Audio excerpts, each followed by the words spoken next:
In the introduction to Shaar, Habitachon, the Gate of Trust, the author discusses the benefits that having Bitachon, trust in God, brings a person, both in Torah and worldly matters.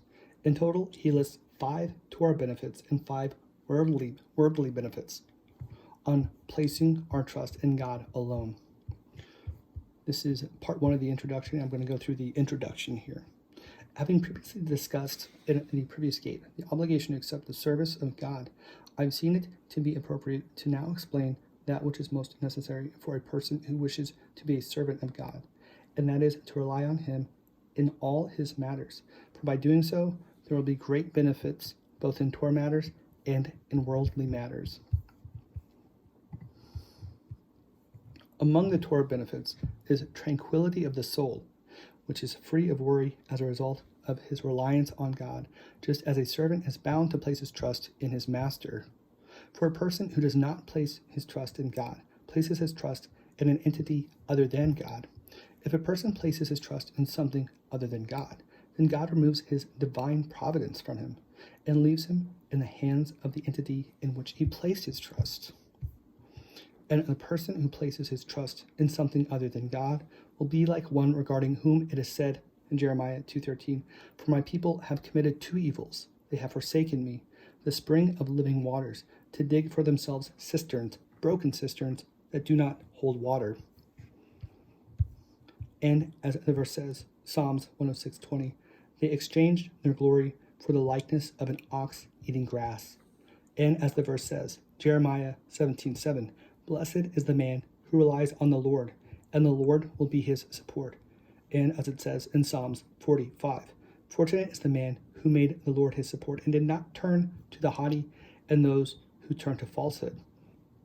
And as it says in Jeremiah 17:5, "Cursed is the man who relies in man and makes flesh his arm, and whose heart turns away from the Lord."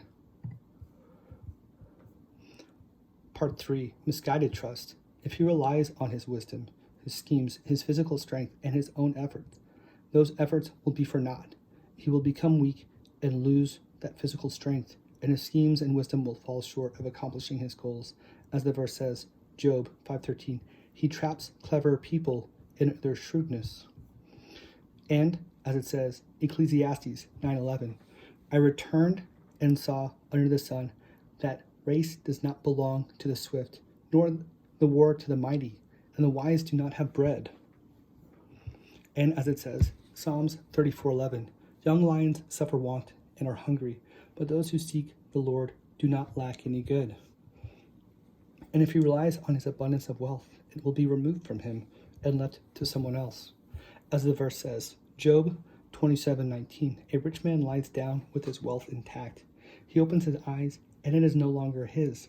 Similarly, the verse says, Proverbs 23:4, "Do not toil to become wealthy. From your own understanding desist." And the next verse, Ibid 5, says, "Before you can set your eyes on it, it is gone." Similarly, it says, Jeremiah 17:11, "At a young age his wealth will leave him, and at his end he will be a disgrace."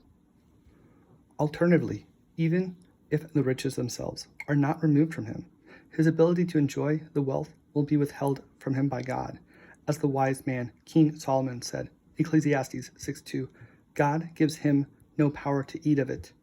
It will be with him as a deposit, so that he will guard it from harm until the time that it will be returned to the one who is deserving of it, and for whom it was meant." As it says, Ecclesiastes 2:26, "And to the sinner God gives the urge to gather and amass wealth, to give to one who is good before God."